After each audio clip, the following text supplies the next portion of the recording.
What is up, everybody? Huge cannabis legalization news, and you're tuned in to the number one source of cannabis legalization news on the internet.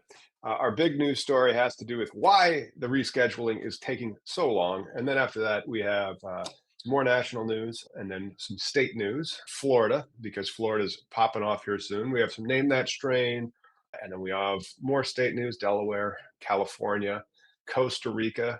We're going to do some international news toward the end.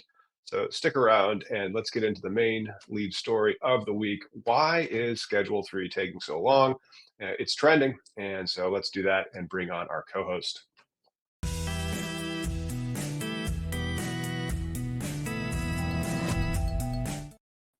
Dude, I'm all about the leadership right now. We already know that this scheduled hearing is not until December 2nd, right? Oh, we're going to have a big show on December 2nd. That schedule hearing is going to pop off. We're going to have our episode before that episode is going to be good. Kamala Harris sat down with Charlemagne the God, and he asked her about legalizing it. And she had some quotes about like why it's taking so long. And then she said, because we had to work with the DEA. That's right, Hempsters. You used to have to work with the DEA. Now they're just looking at you going, oh, we're tracking you. But there's a certain level of bureaucracy that exists in the federal government that slows things down, Kamala Harris said. But essentially, to bring it down to how marijuana is classified, to make it classified as a lesser harm, that has taken some time. There's a whole process around that, but that is the work we've done in addition to work that we've done writ large on criminal justice reform. There you go. She is working to reschedule. Keyword to the article on the marijuana moment, shout out to you guys, is bureaucracy here, right? Like when we talk about reschedules in process, this is how leadership works, like how things happen for you Americans, right? Like the rules, the process. This is living history. We're talking about Trump. He is the leader of the party. Yeah, then Trump legalized hemp, which nobody thought would get you high. Nobody did.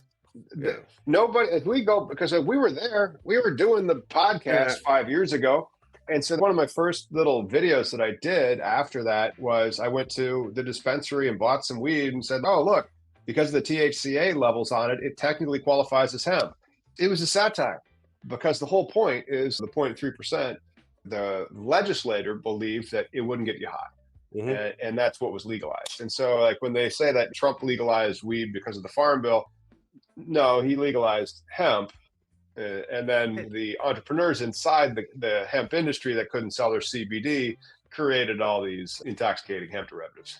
And I'm going to be honest, right? Like Tom's always been very adamant, like since the beginning of about this definitive line about hemp and cannabis. For me, I give no S. Like I don't care. But now that I'm starting to step up into the industry, the business, and now I'm starting to see, dude, the way Illinois legalized it versus Washington State, right? Washington State, like you always are, we don't have to have these security requirements and all the other things, but we also have a lot of break-ins and whatnot.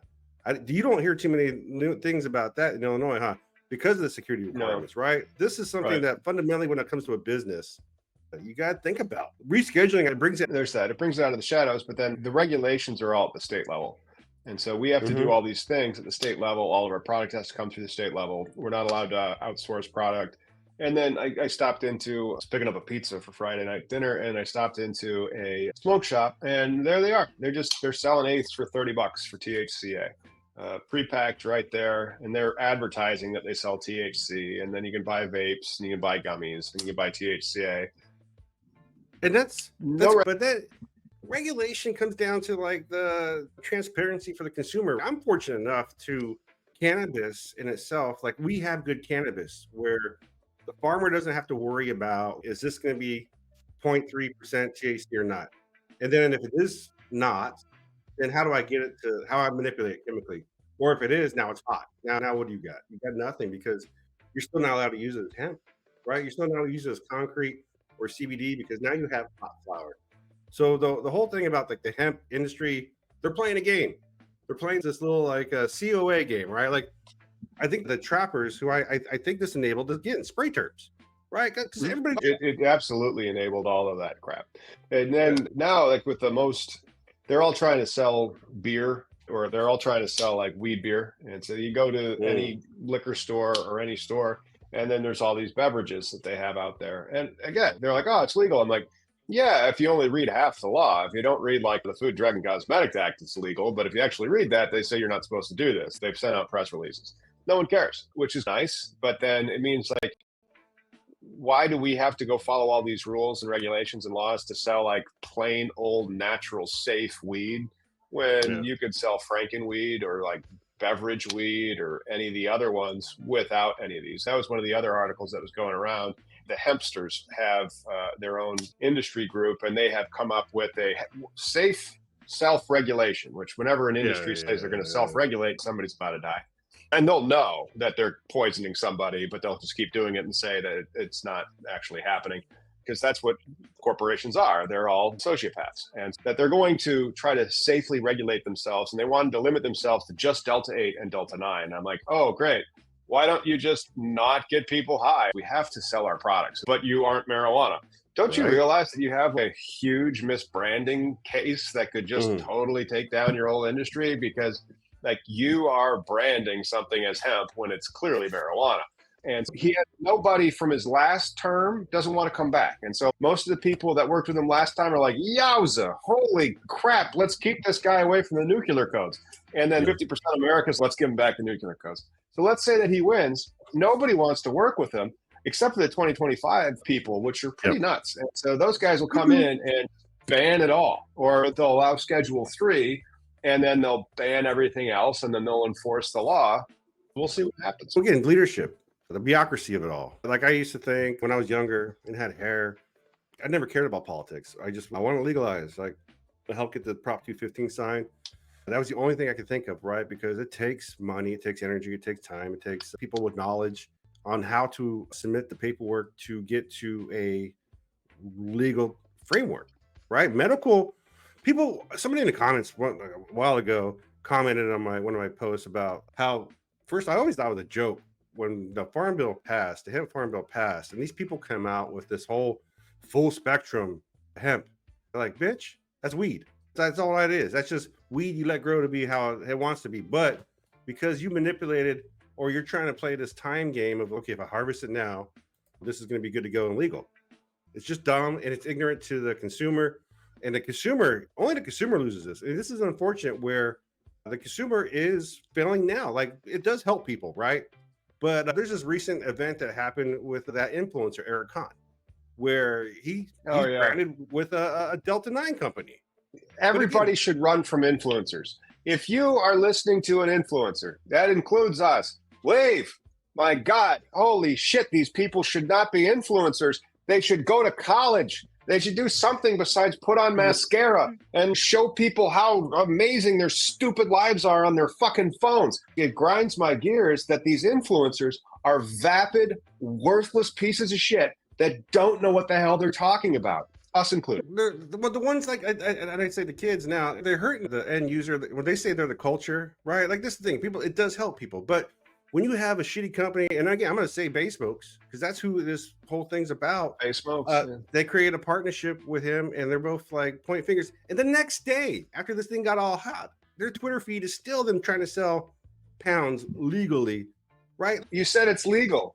It's not legal to sell people moldy weed, but they just say that it is. And then no other lawyers out there going, there is this exception to statutory interpretation that says you can't read a law in the way that gives the exact opposite of its intent. Trying to read the hemp law in a way that says, oh yeah, we can get you super duper high because it's technically not Delta 9 THC at the right amount. Wait, so you're saying that the whole basis for the 0.3 was wrong? That is the Agricultural Commodity Act. That is under the USDA, not the FDA. There's a difference between whether or not we're talking about this hemp being produced for farming, and then after it's picked and harvested, there's no regulations for anything like that, except the FDA saying, don't do it. But nobody cares. They just ignore the other half of the law, and they just advertise that it's legal and how high it gets you. Yeah, and the whole thing is about legalization. Like rescheduling is going to be a positive thing for the consumer, for you, for me, for the average fucking American, right? Like when people talk about the culture is your neighbor. It's whoever, it's not all patients. Some people just smoke on a Friday. It doesn't freaking matter. But your experience with this plant and to be denied knowledge about it, like this whole like entourage effect. So the hemp argument is really sad because legalization is not here because of medical. And rescheduling it can solidify that medical property, that medical stance. Like it's okay you do hash or whatever, but it's medicine for some and it's a good time for others. That's all it is. We had a couple of articles about federal news and how now the Harris campaign is pledging to work to legalize marijuana at the federal level. And then if you go to baysmokes.com, you'd be like, you sure it's not already done? Because this is essentially a nationwide online dispensary that is claiming that all their products are 2018 Farm Bill compliant. Miami, Florida. Bay Smokes, LLC, they're making money. Yeah. So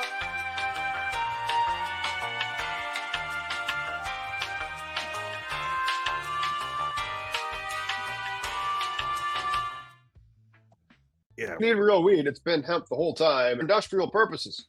No, exactly. No, and this is where the ignorance of the policy and the law, the division, right? Because it's also been part of a racial thing. The rescheduling, I believe, everybody's butthurt. But this is unfortunately how America works, right? Read the fucking manual, right? Everybody talks about it, but no one, the Constitution and all the other stuff. But you don't want to read a little certain section of it. Regulated. Shit. December 2nd, we are gearing up for December 2nd. That is going to be fun. It is a Monday. Monday's going to be coming in hot there. Maybe we'll try to do the show on a Monday or just live stream it. You go to baysmokes.com. It is an online dispensary completely. Like you can just buy as much weed as you want and get it shipped to your house right now. Is that going to come up in the hearing? Are they going to be like, yeah, that is messed up? I hope so. And I wanted to, as an advocate, lifelong, I wanted to go sign up for that thing, but again, it costs to go. This is why things are expensive, like nice things you don't have right away when it comes to bureaucracy, right? Because you have to take time out of your day to go fly somewhere, hotel room, all that stuff, take time from off from work. But people are trying to discredit voters and all this other stuff where, right now, as an independent dude, I don't claim either or. The Democrats are the ones that are creating the proper path, right? For everything, infrastructure. If you make under 500K, hell, if our store rolls, the other guy's shit's going to help us. But I don't want that. I want America to be a functioning machine, right? Like when people cry about my taxes can't afford to supply another person. Like I feed 2 people, raise 2, kids. I know what it costs. Like there is none. It's the corporations need to pay more, but that's more of the bigger picture, right? Yep. Workers' rights. Not only will it help workers' rights solidify the patient, the medicine side of things, but banking and a path to raise marijuana.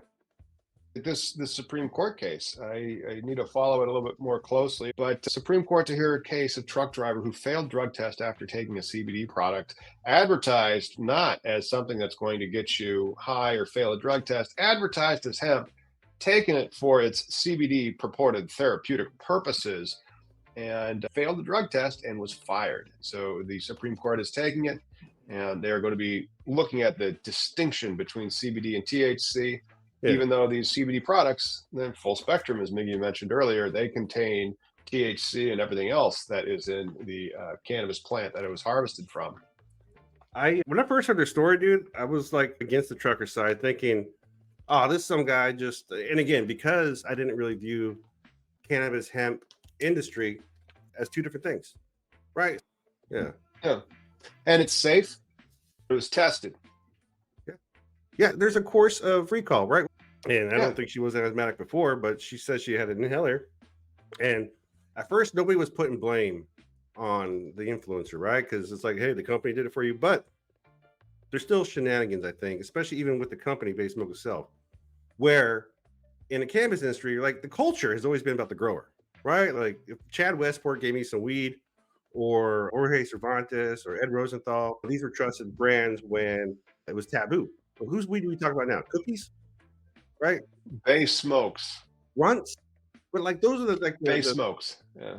But again, the Bay Smokes thing though, who's the grower? Yeah, you're right. That's it. Where the emphasis. You have no idea who the grower was. Like they might not have those records. And so that trying to trace that farm back to wherever it was in North Carolina, or if it was grown pursuant to a hemp license or not, good luck with that. But then a lot of these hemp licenses, and I hope the December 2nd hearing brings this stuff up.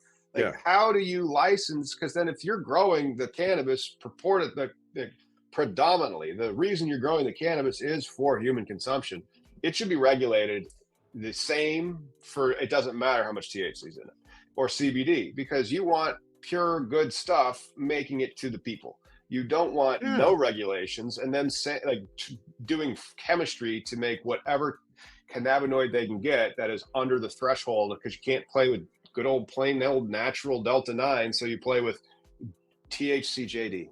We're talking about a plant where people know how to grow this already safely and know how to do it in mass production. We're talking about strawberries. Yeah, I mean, if you're a really good strawberry farmer, whatever. But yeah, this is unfortunate where you can just, people are hiding behind a COA that's not even like, perhaps, is it real?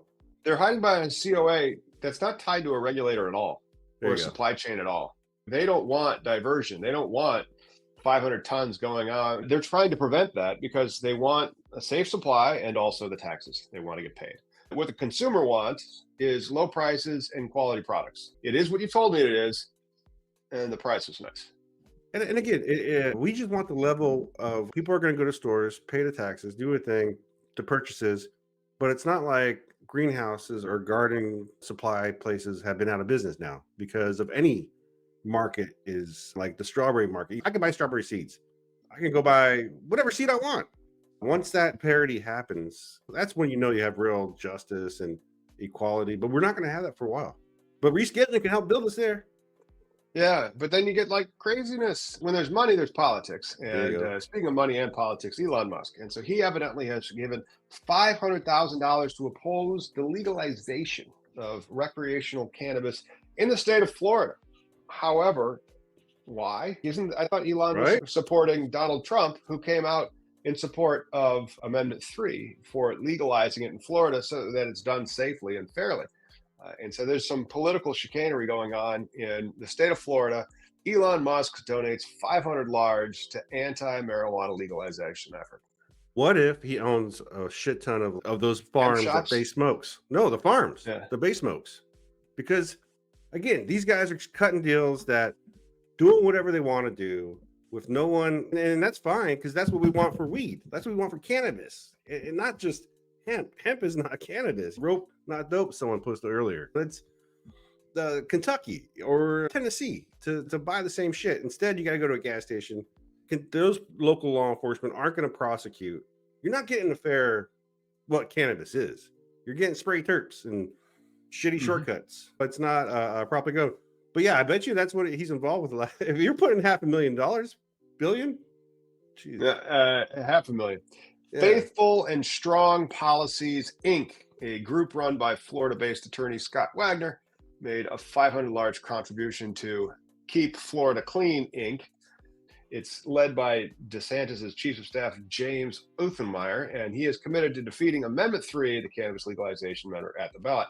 So this money then gets turned into two things. And so the TV news ain't going to do nothing about it, because TV news is trying to bring you the local news with humans that they've hired. And so they sell air. And right now, a lot of that air is being bought by these politicians, by the Trump and the Harris campaign, or by Elon Musk. Keep Florida Clean, Inc. So then not only do you get the ads, you also have the creatives. And so you have people that are either actors or visual graphic type of documentary people that truncate that into 30 seconds to really pull at people's emotions, to make sure that they remember that it is Kamala's fault that she didn't fix the border when she was vice president. That's her fault. And again, the guy was given a good economy and then shitted on it. But the border, he had 4 years to fix it. No, I get it. But she's also more of the bureaucracy bullshit, right? Rescheduling is going to change things. If we can let this thing move forward and expedite it, because workers' rights, and that includes truckers. Right, because once there's this federal option, right now, the reason why you have to take P tests is because of like insurance and requirements like that in the federal, in alignment with scheduling, right? If I was taking opioids and was an engineer at NASA, it'd be fine. Or even a trucker, as long as I had the prescription showing that this was my condition. That's what this is about this plant when it comes to the medicine part.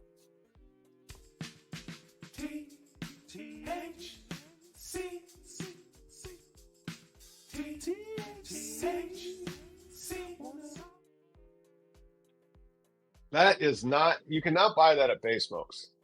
The hemp industry has completely jumped the shark, and cannabis is completely 100% legal if you don't think about it any more than that. People are getting sick. That's a gorgeous little nug, probably burns pure.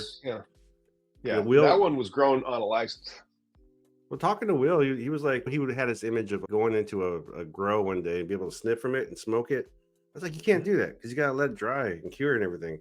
That's right. No one's putting home grows and selling seeds are not going to put industry out of business, right? Rescheduling is not going to kill hemp. Like, the home grow does not dent market demand. Growing your own tomatoes just means you really like tomatoes. So when you go out to the restaurant, you'll be like, there's tomatoes on that. You're like, cool, tomatoes are on that. So you're gonna still buy tomatoes from the store. And so having home grow, if anything, that just stimulates more demand because you get bored of what you have at home. Customers, because the home grow might get shared with some of your friends, and then those people get turned on to new things, and then they might be like, oh, you're out, and then just go to the store. And so I think that's one of the reasons why Michigan and Missouri have such, and California have such high demand, is because they do have good home grow laws. I wish Illinois and Washington State, at least we allow medical home grow, but that's one of the big beefs on Amendment 3. No home grow, not even medical home grow. The only argument is there's no arrests for home grows, but the fact that it doesn't, you don't have protections is not legalization. So this guy's a hybrid though. Cannabis strain grown by Sky High Gardens in Washington. Hey, I know these guys. Yep. Sky High in Washington. It's staggeringly high THC content. That's one of the things. I hope that Schedule 3 also brings standardization in concentration and potency testing, and then like mandates that for the entire cannabinoid spectrum, so that it's not this little loophole that they can say, well, this is hemp. And hang on a second there, bro. Hemp is the plant. Now it's turned into something else. So its buds are a tangle of the grain calaxis and leaves wrapped in the constellation of shining crystal resin. If you're new to cannabis, be sure to start small with this heavy hitter. Yeah, I like the name. You don't. Yeah, it's a funny name. Sky High Gardens in Washington. So there we go. We have out of New Jersey. Federal judge overturns part of New Jersey's law to restrict intoxicating hemp sales. It was a very small. I don't even think it would really matter because there was already regulations on intoxicating hemps in New Jersey. But then there was the interstate commerce aspect of it. Well, so it just limited the stuff that had been done in New Jersey.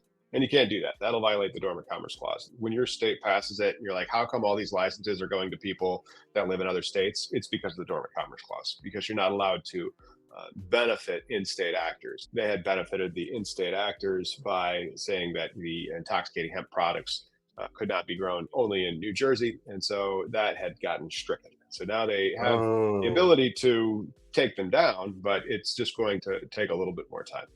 So this didn't limit the market then? For him. So yeah, they did not strike down the ability to ban it. Chris they did not strike down the ability to ban it. My Alien man ass hat. That's it.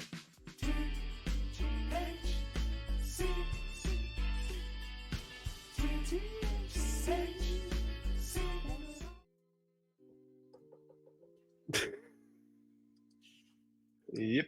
Sky High is a really good garden. Yeah. But then like with this lawsuit, and so they can't say that you can only have it grown in New Jersey. Like it has to be grown anywhere. But they did not strike this provision in the law that says that the intoxicating hemp must only be sold by licensed cannabis retailers. And so like now that aspect of the law is still there. So let's say you wanted to stock your shelves with some Bay Smokes, right? You're going to buy from Florida Bay Smokes, and it's hemp, and it's intoxicating hemp.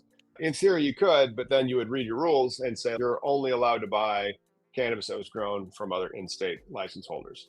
So there are more dormant commerce clause challenges coming to the interstate cannabis market on licenses, probably under Schedule 3. Because right now, like nobody's really said, hang on, how come this license has to buy from those licenses? Yeah, that's it, right? None of this is fair when it comes to the law process, right? I know a lot of people are fearing rescheduling, but why?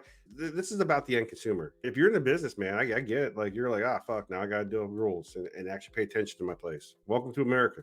Like this is, especially with cannabis, because it's a full spectrum. We have this one story coming up with the DNA, right? Yeah, just work your way into it. Yeah. So the first study to show high potency cannabis use leaves unique signature on DNA. My question is, do they even consider like the endocannabinoid system? Like this, there's a lot of fundamental things about just life that like, ooh, new report, new study shows. Whereas if we reschedule it, there's going to be just like mundane understanding, like aspirin. And you could fucking die off of aspirin. Did you know that?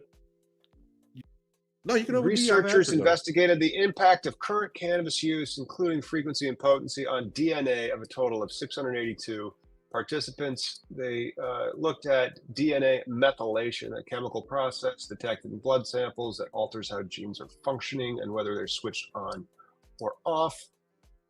And so DNA methylation is the type of epigenetic change, which means it alters genes without affecting the DNA sequence. The analysis showed that users of high potency cannabis, defined as greater than 10% THC, had changes in genes related to mitochondrial and immune function, particularly the CABN1 gene, which could affect energy and immune response. And these changes were not explained by the well-established impact that tobacco has on DNA methylation, which is usually mixed into joints by most cannabis users. Let me disabuse you of that. This is out of the UK. And so spliffs and all that. But again, the endocannabinoid system, right? Mother's milk has cannabinoids. Your body embraces it. Your body has a desire for it. It lives in your fatty cells. The law has been given this ignorance to consumer, like the home grow option. It just enables your knowledge about fucking life. So what's good weed is. And as far, I'm just lucky to live in a state where I can make purchases of good weed as long as I can maintain a fucking employment. Fucking American dream. I went to the dispensary in Illinois this week. The prices are not as high as people complain.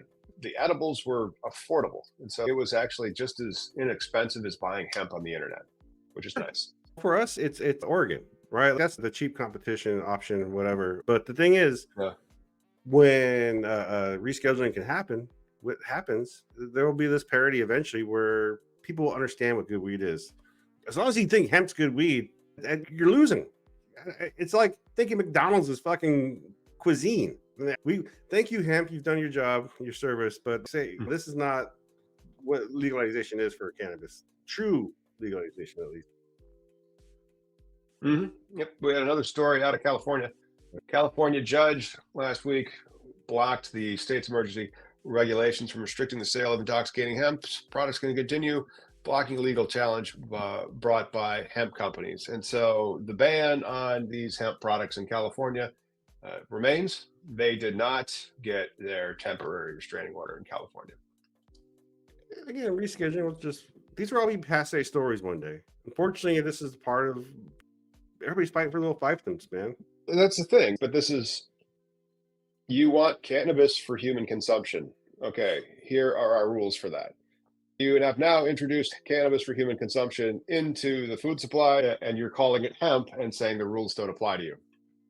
We're not going to do that. And so, like this, the states regulating like this are leading. And so, hopefully, the Schedule 3 picks this up, or the change to the Farm Bill, or the budgetary change. Maybe during this lame duck session, something that'll be good that comes out of the December 2nd meeting is text in either the budget or the Farm Bill that redefines hemp so that all of these bans and a lot of the regulations going forward are mooted, or at least they give you insight as to what it needs. Because that would be great to have a federal, these are the compliant things that you need for a dispensary, or the compliant things that you need to be a grow or a processor. And again, it's McWeed. That's what the consumer's getting right now when they order base milks. They're getting McWeed that can make you sick. And it's unfortunate that the rigmarole we have to go through, like New York's still going through it, but now, like us, like coming to a city near you, Peckin, we're coming. I believe this is going to happen and things are rolling forward.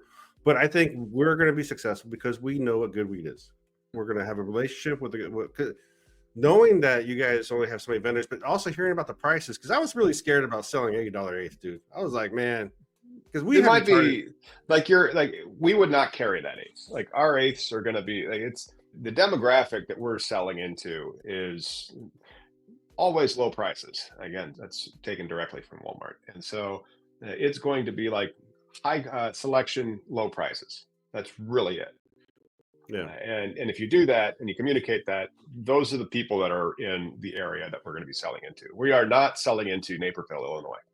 No, but I believe we can create a community of people who come to our store. Like we're going to be a draw, kind of. Because I really want to be a part of something that's an asset to a community for something that we're about to build. That is, hey, welcome to the adventure.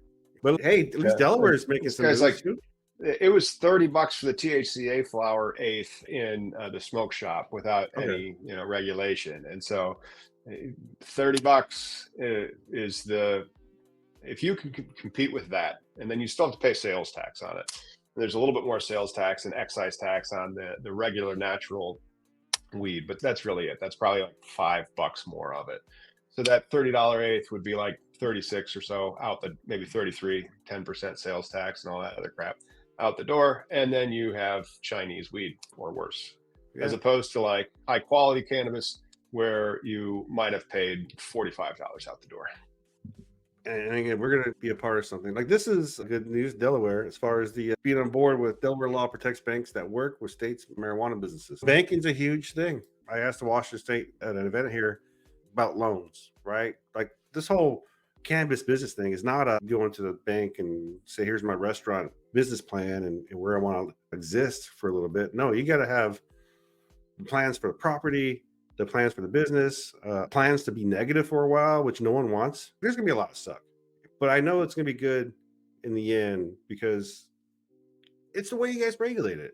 Like I was saying about in Washington State, we have a lot of break-ins. A lot of kids are stealing cars and crashing into the buildings and running out with like only $2,500 worth of shit, but causing $100,000 worth of damage. Right? No, nobody wants that.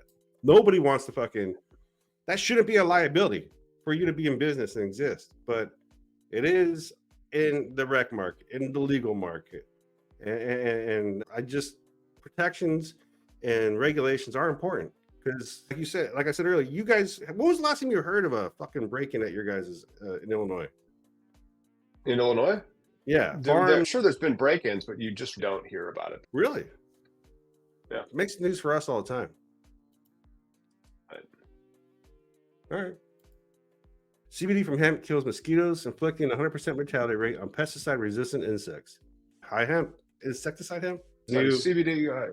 This is like an actual application of industrial hemp. That's what I would call this. This is like hemp for industry, not human consumption.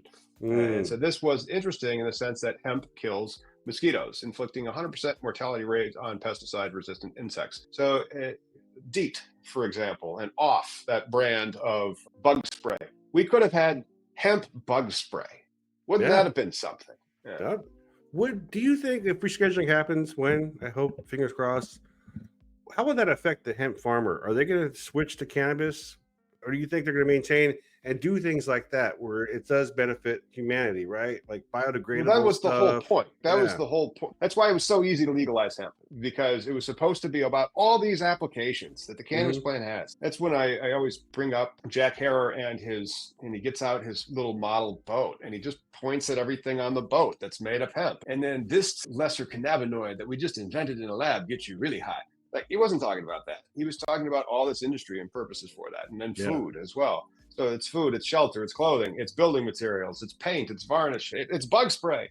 None of that's getting really developed because so much of the focus in hemp is going toward the psychoactive potential of the cannabis plant. 100%.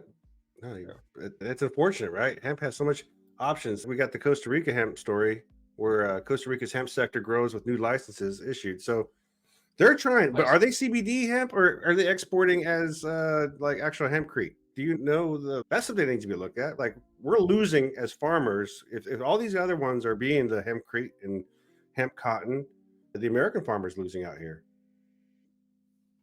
Yeah, yeah. I think the American farmer is losing out, and that's what they've always been talking about was that they wanted your hemp hearts that you buy at Costco to not be made from Lithuania. Mhm. But none of these, all of those applications are very expensive to get into. Like when you grow it for its botanical purposes because of its cannabinoid content that you can get people high on, uh, you understand that business model a lot easier because it's I'm going to grow it, we're going to turn it into this, we're going to put it into these vapes, and then we're going to sell it to people that are going to get high. Yeah. When you do that type of stuff where it's like, hey, we're going to grow it, it's going to then go into research. We're going to have to do research and development for 5 years, figure out what our product's going to be. And so that's just the capital required to do that is substantially higher. And they're all like, oh, small business. And so, yeah, the guy who has enough money to grow like an acre of weed. There's the argument here. So that's how like high hemp is here, right? They understood that this thing has all these different properties, but also, oh shit, if I just wait a little bit, it turns into THC, like Delta 9, the kind that I'm used to. But that's marigold. It's not a real THC component. It's not the natural hemp part of things. But like you were saying though, because it could be paper, it could be a t-shirt, but it has to be grown with that intent, with that business model. We're talking about something that is tangible versus consumable, right? That's why the cannabinoid thing is so easy. Hey, I'm gonna put it in lotion, and people gotta rub it in lotion and buy another jar next week or whatever there is because of as a medicine for a treatment. And again, the patients are losing. Full spectrum hemp's just fucking weed. If you really want to be awesome about it, true about it, there is a reason for entourage effect. Maybe they're losing because they have low THC and it needs more higher, right? Like that trucker story who's suing under the RICO Act. And I'm more on his side these days, thinking as an average citizen, he just wants to go to job and do legal shit, right? Looking to get his job lost because you told him that this CBD product didn't have any THC in it was legal. Yeah. And that's a lot of stories are like that, right? People who think this imaginary 0.3% is protecting them from testing hot on piss is deluding himself. It's in the plant. It's in your body. Yeah, and so that's and then it'll be interesting. And so I want to read the briefs on that, and I want to hear like what they have to say in the arguments. I haven't gotten a chance to really dig into that story, but it is one of the more fascinating ones, determining how they come out on it and how many different issues they could touch on. I mean, would they just keep it about the RICO, or would they like get into hemp and its definitions and whether or not that, because like with the Supreme Court these days, you just really can't predict what it's going to do, except it doesn't care. It'll flip the script. Well, 40 years of precedent.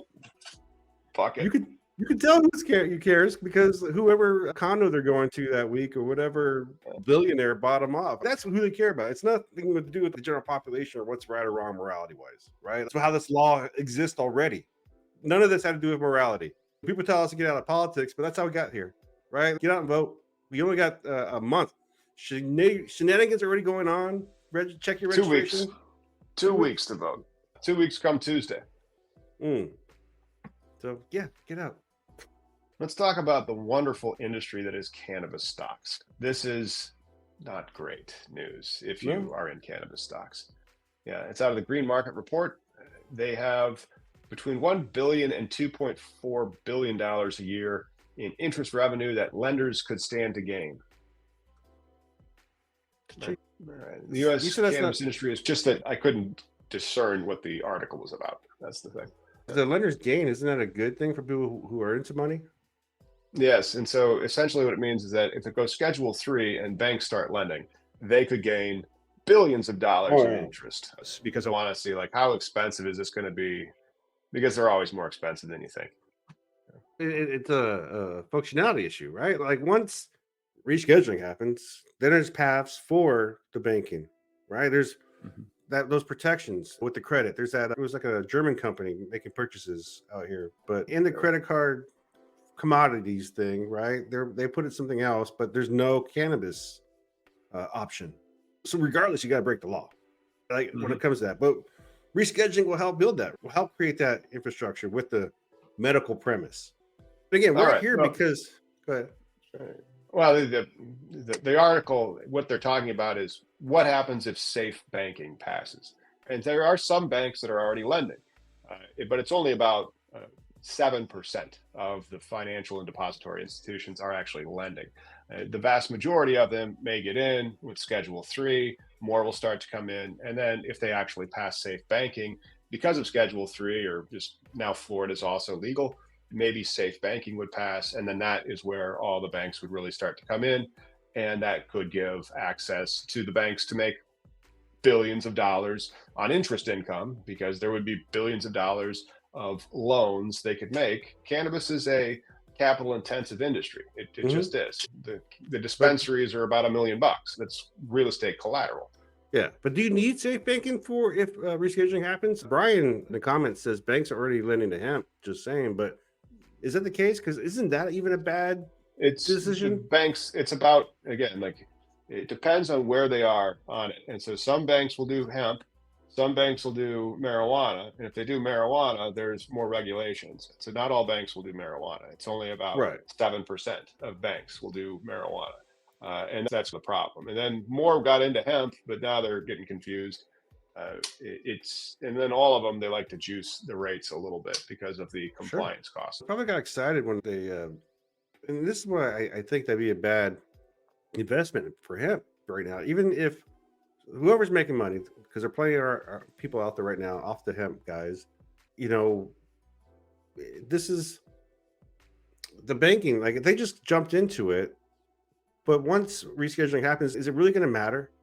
Because you haven't, like with rescheduling, you've moved marijuana into the hemp area where like suddenly now there's just no answer. And so like with hemp, where they created this agricultural commodity, and then they have all these downstream effects, or just like raw flower that they want to put into the food supply or the smoking supply, there's no regulations for its human use. And so now we'll have, and this one is a Schedule 3 drug, but there's no regulations for its human use. So then again, like the hemp industry has risk of mislabeled or misbranded drugs that they have put into interstate commerce if they're hot, or if the point of the farm bill was for cannabis that doesn't get you high. Marijuana would then have the same risks, but they aren't lying about what the product is. And then it's actually Schedule 3, so it's not branded at all.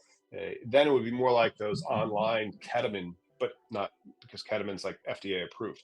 And so there's no FDA approval for any of the marijuana or cannabis products, which is also really frustrating. Then after that's done, they could have another 3 or 5 years where the FDA writes rules. And then that could, in theory, fix it all.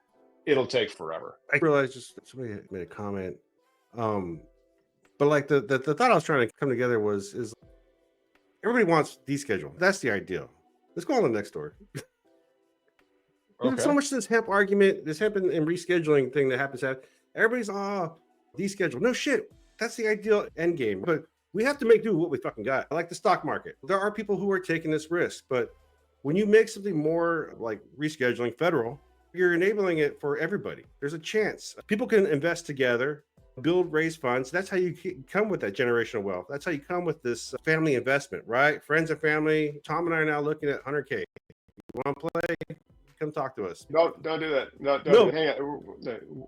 There is a safe harbor under Reg D for Section 506B capital raises. One of the reasons why everybody who's watching is in our network. No, it's not. No, what I'm saying is, so Brian's there, and he's talking about back to the hemp loan thing, though. Right. For banks to loan money to hemp organizations being preferred, that's more of a liability, right? Because this fucking plant can test hot. Now you just wasted the whole crop, because like you're talking, it's very investment intensive. But once we get that rescheduling, and then people can grow with post-regulation, right? After the plant's tested, you can decide, I'm going to sell it in the cannabinoid market, or it's going to be a t-shirt. That's what I think the regulation should come down to. Because the 0.3%, whatever, or even raise it to 1% under Ron Paul's bill or Rand Paul's bill. Fine. Because then if it's shunted, it's like, oh, are you growing this for human consumption, or are you growing this for industry? And so, I'm growing this for industry. Okay, fine, 1%, whatever. Growing it for human consumption, boop, and then you get a different audit. It's, I'm sorry, because, and then what if it's tested post-harvest then? Because now you're looking at it as something that's going to go into you, person watching at home. And so that's where the FDA regulations come into it. Those types of purity and safety and types of requirements would be interesting. I don't know if they're going to pick all this up in the Schedule 3 rule. I really hope they do, but they need to figure out the difference between cannabis for human consumption and cannabis for industry. Yeah, and the farmers, their regulation is going to be different than the person who owns a store, right? People get all scared or whatever about the rules, but we need those rules so the end consumer can be safe. You see a lot of bad players and you see a lot of shenanigans and bad business, right? The whole the devil convinces you they don't exist type thing. Mhm. That's Yeah. the last 4 years of the other guy. That's what bad leadership is. And we can have like flying cars and legal weed as long as we move that ball forward. But that ball doesn't move forward with bad leadership. Yeah. Why don't we talk about the 7 cannabis stocks to own for next year?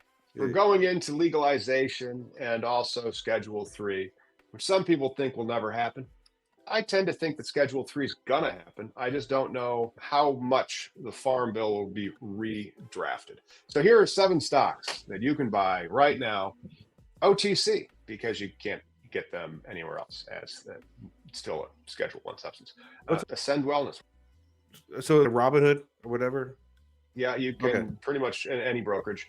I think you can go. still pick them up over the counter. And so hopefully one day these stocks will be supercharged because you can get over the counter Schedule 3 cannabis. We'll find out in the future. And then there's Curaleaf, Trulieve, Green Thumb Industries, Cresco Labs, Tilray Brands, which is actually a NASDAQ listing because it's out of Canada. And then TerraSend. TerraSend is the dinkiest with a market cap of $400 million. Crazy. It's just the money involved. I just want to be a regular 9 to 5 again, but I know it's going to be good at the end. It's interesting watching these people who, as bigger businesses, like there's decisions you got to make that you're going to eventually, we have to separate ourselves from it. And I think that's the hard thing about passion with the plant. Like if we made like a brand like cookies, I don't think I would want to separate myself from it per se right away, but you have to just for it to expand and continue on. That's the whole point, right? You don't want to baby something every day. Being an owner of a business with employees and people that you have to work with, because with regular people, you actually have to be a little bit nicer than you are with your children. And so it can be a little bit more difficult to try to run. And so that's the other thing. We'll probably have to grow to 20-ish employees once the dispensary's going. Yeah, no crap. How come I have to follow all these rules and he just sells the products at the gas station? This is back to the consumer though, man. Like the whole point of my activism and legalization is to have a more informed and true experience with this plant, right? There's people that we're going to sell to who might be in welfare. I don't know. There might be people we sell to who are going to be engineers. You know why?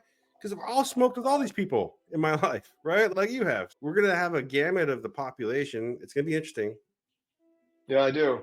And I will be in Scottsdale, Arizona on the 30th of October at Mita's business networking event that is there. Arizona's premier cannabis networking event, and it has a trick-or-treat themed event as it is the day before Halloween. It's at the Monarch Hotel in Scottsdale on October 30th. But that really is our show for the week. And that was the news that happened in the past week. I didn't think it was a particularly busy one. I don't think we're going to have particularly busy ones until after the election. And then I think it's going to get interesting because then you're going to have I don't think we're going to know who won the election on election night. And so I think there's going to be some limbo, as they say, where we aren't sure who wins. But they will get back to work. And by they, I mean Congress, because they have a lame duck session. And there's going to be a hearing on December 2nd. And so hopefully they figure out how to regulate hemp. And then to fund the government. They haven't passed a farm bill in 2 years. And they also have to move to Schedule 3. I really think it's funny when the Republicans need to stop, right? Come on, man. You can't tell me Vance is awesome. Like, they're really trying to gaslight me that they got the cool crowd. You guys need to stop. Like, they are. One of them's been trying to gaslight me that Republicans are punk rock. And I'm like, listen, dude, you guys are not punk rock. He was in there for 4 years. He had 4 years. He didn't fix anything. Like, it was because the Democrats undid everything. Sure, they did. There's so much badness, but hopefully the electoral people get their ass. I don't know how this is close, but I also hope there's more good common sense people than maybe everybody's just so preoccupied with doing shit. I got a video coming up, by the way, too. We're going to be dropping, going over some cannabis tech. And be on the lookout for that. Oh, good. So you have some videos coming out? Yeah, just one right now. We'll edit it. It looks pretty dope. And we're just waiting for that thumbnail. Okay, cool. Great. See you around in the next one.